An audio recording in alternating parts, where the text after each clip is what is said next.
We had a great summer. I was down in Florida for the extended period of time, and went to the beach for a couple of days. It's been really good. Had a good, did my 12th annual fireworks show in my hometown, Lake Butler.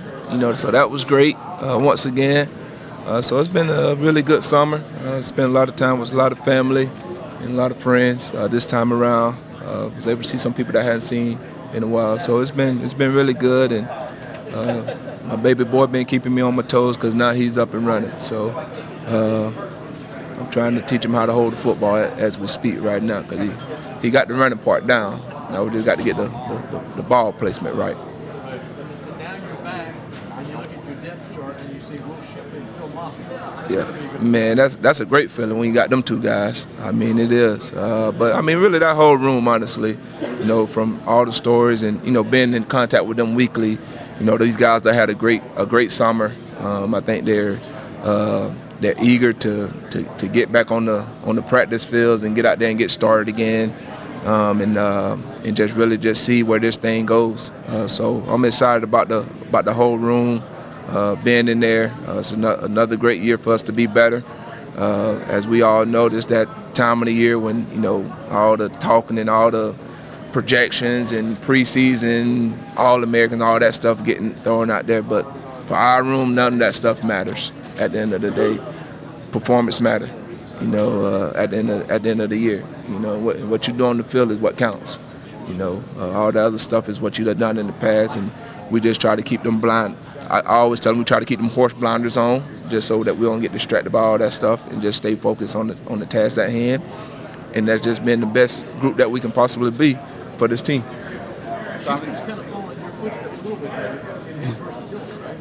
Yeah, I mean, he's very versatile. I mean, that was very obvious from, I guess since high school, honestly, because, he can return the football, he can catch out the backfield, obviously he can run the football. He's very smart. He understands how defense try to play him. But he's still, evolving as a runner, because at the end of the day, you don't want to get complacent and think that you know it all. So he's getting better on a daily basis. And then you talk about Phil Mafah. I mean, that guy's, he just puts in work. I mean, he's very quiet, but he goes to work. He does a great job taking care of his body. And I think he's very poised to have a big year, honestly. Just watching him this spring, just got a different look in his eye.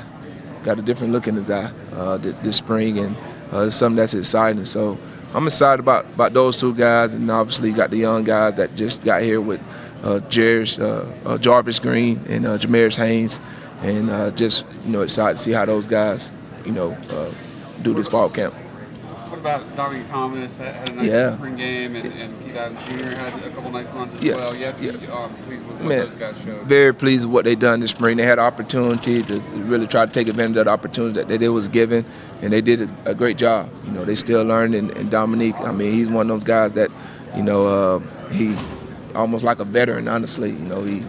Since day one, his work ethic has been, top notch. Another guy that does a great job taking care of his body. Puts his all in everything that he does.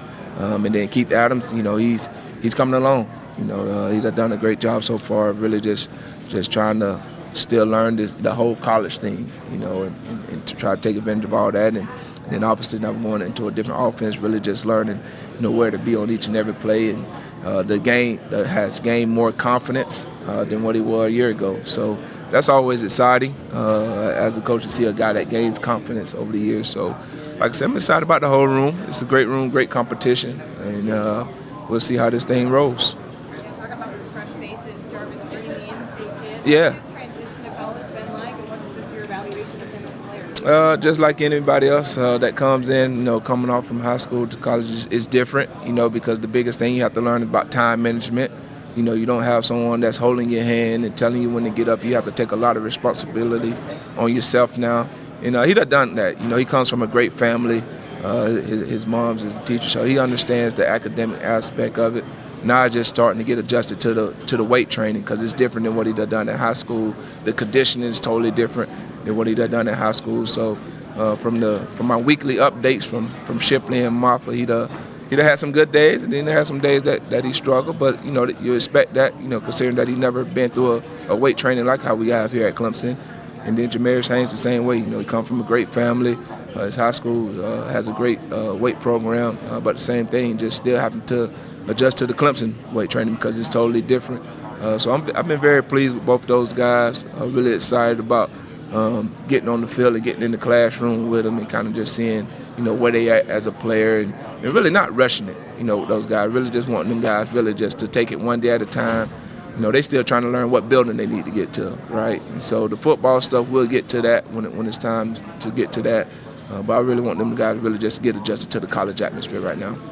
This is more about the trajectory of the running back position. Yesterday, I think a lot of guys didn't get the back. But the running back position, those athletic position, is very integral for pass blocking and catching out of the backfield and doing all the running.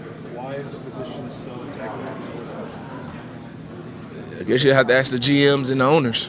But if you're a person that's in football, if you ask anybody, if you take that position away, if you take the running back position away, I'm pretty sure it won't be too many successful offenses. I can promise you that. Because guess what? Everybody wants to throw the ball down the field. And you can't throw the ball down the field if you don't have that running back in there picking up that blitzer, that extra guy that comes. So for the position to be, like you say, deep value, it's mind-boggling. My heart breaks for those guys in the NFL, because I'd have been in that arena and I'd have been one of those guys. You put in all this hard work, you go out and have successful years like these guys that had, and you want to be paid deservedly for what you've done, right? And for those guys not to have that, it's just heartbreaking. But hopefully over time that those guys will be able to work out their deals and get to their respective teams and teams will see how important they are, because every day you're not going to find a Derrick Henry. You're not going to find a Christian McCaffrey, right? You're not going to find an Alvin Kamara. You know what I mean? You're not going to find a Josh Jacobs. Those guys don't just walk around on the streets. You know what I mean? So when you have one of those good ones, or one of those great ones like some of these teams have, you have to make sure that you're taking care of those guys because also it sends a message to your locker room too as well that, hey, we're going to take care of our own. So hopefully it changes, but, I was already, talking to one of the head coaches that comes here at Pro Day. We always talked about it, and, he always, like, hey, listen, the running back position is kind of getting devalued. We got to get this thing back going because he understands how important that position is to a team. Special teams that play up in the cold weather, you have to be able to run the football, later in the season. So my heart goes out to those guys, but hopefully they stick together and stay strong and believe in what they believe in and get what they deserve because they earned that. It actually kind of leads to the question I was going to ask because people think about the air raid offense and they think about, throwing the ball over the field, but Coach Riley really preaches how important the running game is in his offense. Yes. Have you seen that to be true? And what are the biggest differences, I guess, in his offense and Coach Streeter's last season, be it the tempo or anything else? You see it. Just been running for a short period of time so far. His offense is, it's very running back friendly. And then you just go and look at TCU. I want to say they had a 1,500-yard rusher. So, you don't just get 1,500 yards rushing, not running the ball. So, it's very, friendly in that aspect. Obviously, it's a very tempo offense. And, you want to play fast, but you want to play under control. And that's the biggest thing that he preaches. And then another thing is all about repetitions. We don't need, a zillion plays if we're not doing one play right.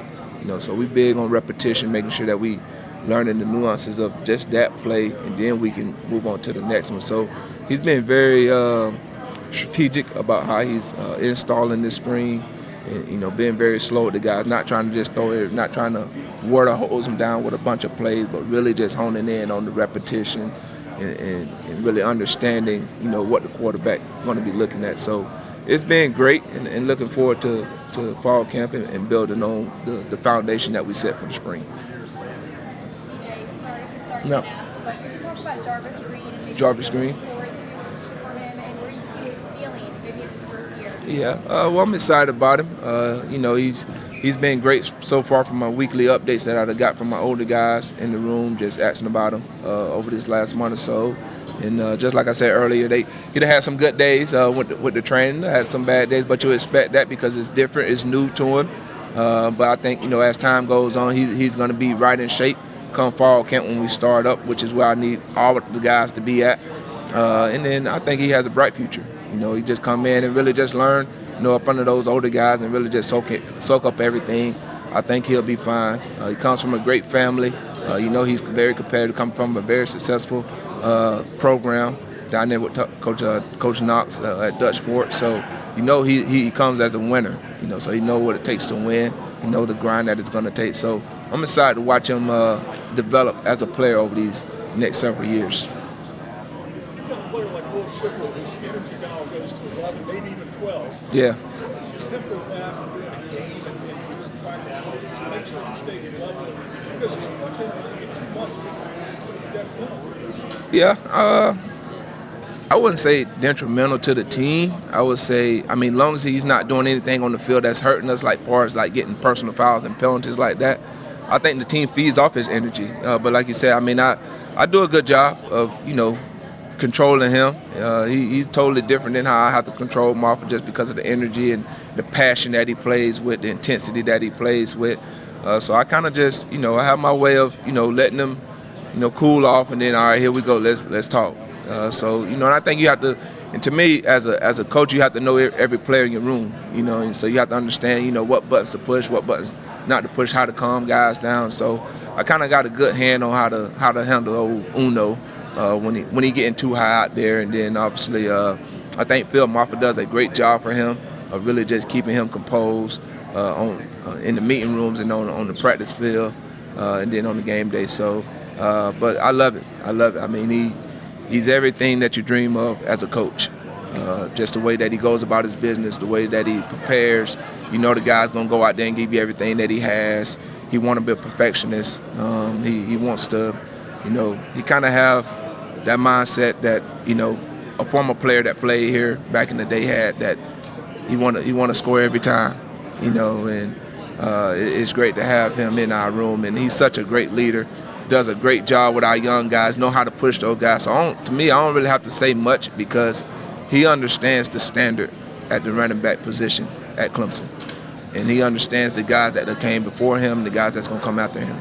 And he makes sure that everybody in that room is playing up or living up to that standard. So it's great having him in there, and I'm looking forward to having another successful year. And, you have two guys that, we butt heads. It's not always peaches and cream with us. But at the end of the day, he knows that it comes from a place of love. And we understand that, hey, man, once we come off the practice field, hey, it's over. We're not something that's going to carry over and keep lingering on. We know how to handle our stuff like professionals here. And their personalities are totally different, yes. And I think, that comes with it. I think every guy in my room, their personality is totally different. But you love it because you want different personalities in there. And, Mafah, man, he's more, very calm, very quiet, but has great work ethic. Going to go out there, going to, his play going to be phenomenal when he steps on the field. He's going to be kind of like that caring uncle to the younger guys. Like all right, Shipley, he's going to rip him and, get after him. Then you're going to have Mafah come in. He's going to put his arm around him. Hey, I'm going to love you. Everything's going to be all right. That just, Shipley being Shipley. But so that's who Mafah is in our room, So he's like the caring uncle, I would describe, in our room. And then you have, the two freshmen that don't even know probably where Tillman Hall is right now. They're still trying to swim and keep their head above water, trying to figure this thing out right now with Jarvis and Jameers. And then with Dominique and, and Keith, those guys have been here for a little bit, but they still trying to, figure it because, it's one of those things where, nobody's spared in there, I guess you were saying. Then you have, you have Wise Seeger, Kevin McNeil, and Tristan Rigby, and Peyton Straco, who just got here in January, so he kind of understands the lay of the land, but he hasn't been through a fall camp at Clemson. So he's still trying to, I'm pretty sure in his mind, he's anxious to kind of see how fall camp operates here at Clemson. So I'm excited, and then, with the whole room, it's healthy competition. Each guy understands their role, and that's what you want. What a competition between Will and Phil as far as just like little things like I can do the 40 faster than you, or let's just Will faster. Do you see some of that too? Oh yeah, without a doubt. I mean, they have their little way of having healthy competition, but that's what you love, And we try to keep it at a minimum as much as we can. But those guys have their little way of competing with each other, and I think it brings out the best of each other, of them, and that's what you want. And the other guys in the room, they see that, and they gravitate towards that stuff. So it's been great, man, having both those guys, and I can't believe they already been here 3 years, going into their third year, and time goes by fast. So we're just trying to enjoy the moments that we had together as a group. You mentioned the personalities of Will and Phil, and you even have ways to describe them as the uncle and stuff like that. What's the personality of Garrett Riley from what you can gauge so far, and how you guys gel together? I mean, he's very authentic, down to earth. Doesn't come in, with the I know it all attitude. Comes in with, hey, this is what I know as a coach. How can we get this Clemson offense back to what we know it can be?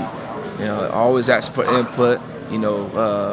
Knows what the standard is. Has a great demeanor. Can relate to the guys very well, and I think the guys that love him. Great communicator. Very clear on his message. And so as a coach, man, you love the guy that's the leader of your offense. You love a person like that. So the short stint that we've had together this spring so far it's been a great transition for him, and looking forward to going through a fall camp and then obviously going through a season with him. What do you think is your role